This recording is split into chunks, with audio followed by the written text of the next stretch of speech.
Have you ever found yourself somewhere else when you were supposed to be present? In the middle of a conversation, your mind drifted to a different world. A better world. A world where you were loved, where you mattered, where things worked out. You may not have even noticed yourself leaving. This is called escaping to fantasy. It is a self-protective coping mechanism used by many trauma survivors. It is a way of mentally or emotionally leaving a painful situation, spacing out, and entering a fantasy world where you feel safe, happy, and in control. For many people, this begins in childhood. When the external world is too painful, too unpredictable, too dangerous, the brain creates an internal world where none of that exists. It is not laziness. It is not a character flaw. It is a brilliant, desperate act of survival. But here is the paradox. The escape that saved you is now keeping you trapped. If that sentence lands somewhere deep inside you, please hit like and subscribe. Let's walk through this together. Escaping to fantasy is a way of relieving present pain by mentally leaving the situation. It can be subtle or extreme. It can be a brief daydream or a fully formed alternate reality that you visit every single day. One person wrote this about their experience. I suffer from avoidant personality disorder as well as depression and low self-esteem. Over the past couple of years, a way I have dealt with it is to use fantasy. I started off occasionally imagining myself as a different person, but over the years the fantasies have become more detailed, with the person I imagine having a totally different name and life. It has gotten to the point where I imagine these fantasies every single day and have trouble sleeping if I am not imagining myself as this other person. I am fully aware that it is all fantasy, but the degree that I have come to rely on it scares me. This is not uncommon.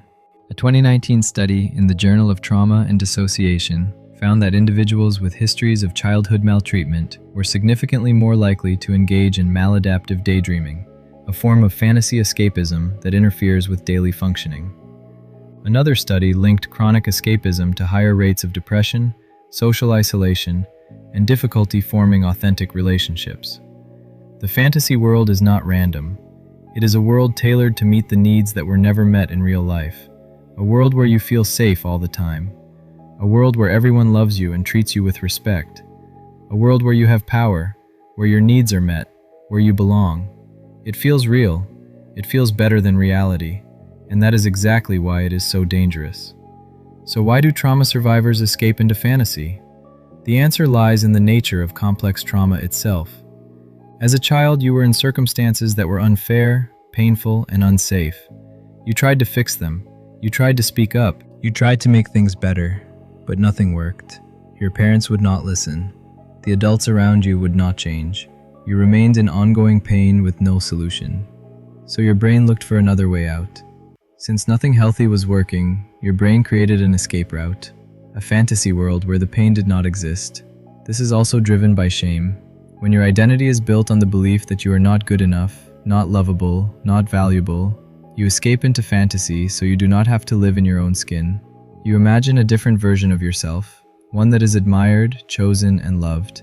And your unmet needs also fuel the fantasy. If you grew up with injustice, you may have revenge fantasies where you finally get to execute justice on those who hurt you.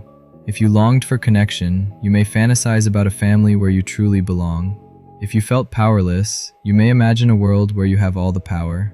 The fantasy becomes the solution to every problem. If only I had that partner, that job, that body, that life, then I would be happy. Then I would be safe. Then I would be loved. This is where the magic thinking takes over. The fantasy feels so real that you begin to believe it can become reality. You ignore the red flags. You put on rose-colored glasses. You chase the next magical fix, convinced that this time, it will work. But here's the tragedy. The longer you stay in fantasy, the more distorted your thinking becomes. You stop seeing people accurately. You see them through the lens of your fantasy. You fall in love with who you imagine them to be, not who they actually are. Research has found that people who are attracted to narcissists and psychopaths often have a high tendency to escape into fantasy. Why? Because narcissists and psychopaths are charming at first. They are masterful at making you feel special, loved, and chosen. They feed the fantasy, and by the time you see who they really are, you are already trapped. Escaping to fantasy also keeps you from taking responsibility for your own life. Instead of addressing your problems, you escape them. Instead of making hard decisions, you wait for the magic solution. Instead of facing reality, you deny it. This is self-destructive. Yes, it gives you instant gratification. Yes, it makes you feel better in the moment, but over time, it creates more pain, more isolation, and more depression. Studies have shown that people who escape into fantasy are often depressed to begin with, but the longer they stay in fantasy, the more depressed they become. It is a vicious cycle. The escape that started as a way to survive becomes a prison. So what triggers the escape to fantasy? Almost any negative emotion can do it. Stress, frustration, conflict, pain, anger, anxiety, boredom, loneliness. Even positive emotions can trigger it, like the rush of oxytocin when you meet someone new and feel the first sparks of connection. The key is awareness. Begin to notice when you slip into fantasy. Catch yourself. Do not feed the fantasy. Ask yourself, what am I trying to avoid right now? What is the pain I am escaping from? Once you identify the trigger, you can take action.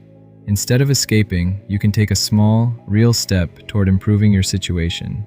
You can face reality even when it hurts. Dr. Dan Category wrote, "You cannot find any peace by escaping from human pain and suffering. You have to find peace and harmony right in the midst of human pain." In other words, peace is not found in escape. It is found in learning to be present with what is, even when what is hard. Here are some practical tools. Separate fact from fiction. Identify the fantasy lies you have been believing. Write them down. Often, seeing them on paper helps you see how disconnected from reality they really are. Learn your triggers. Catch yourself early. Block the access points to your fantasy world. Train yourself to live in reality. This is a slow process. You will not do it perfectly overnight. When you slip, do not beat yourself up. Just ask, what was I trying to avoid? And then take one small step toward addressing that thing. Also, allow yourself healthy escapes as part of self-care. Watching a movie, reading a novel, planning a future vacation. These are not the problem. The problem is when escape becomes avoidance, when it keeps you from living your actual life. And finally, learn to be present in your relationships. Notice when you are drifting away, when your mind wanders, when you are on your phone instead of connecting. These are your early warning signs. Here is what we want you to hear, really hear. The part of you that escaped into fantasy was not broken. It was brilliant. It was trying to keep you alive in a world that was not safe. It gave you a place to go when there was nowhere else. But you are not that helpless child anymore. You have tools now. You have support. You have the ability to face reality. Not because it is easy, but because you are strong enough to handle it. Healing does not mean never escaping again. It means coming back. It means choosing reality even when it is hard, because reality is where your actual life is happening, and your actual life is worth showing up for. If you are ready to go deeper into how complex trauma shapes your life, we have videos that walk you through the next steps. Why suppressed anger explodes and how complex trauma shapes your life. We will link them in the description and in the comments below. Drop a comment if this resonated. Share what came up for you. What fantasy have you been holding on to that you are ready to let go of? And if you have not already, please subscribe for more compassionate, trauma-informed content. You are not lost. You are just learning to come home.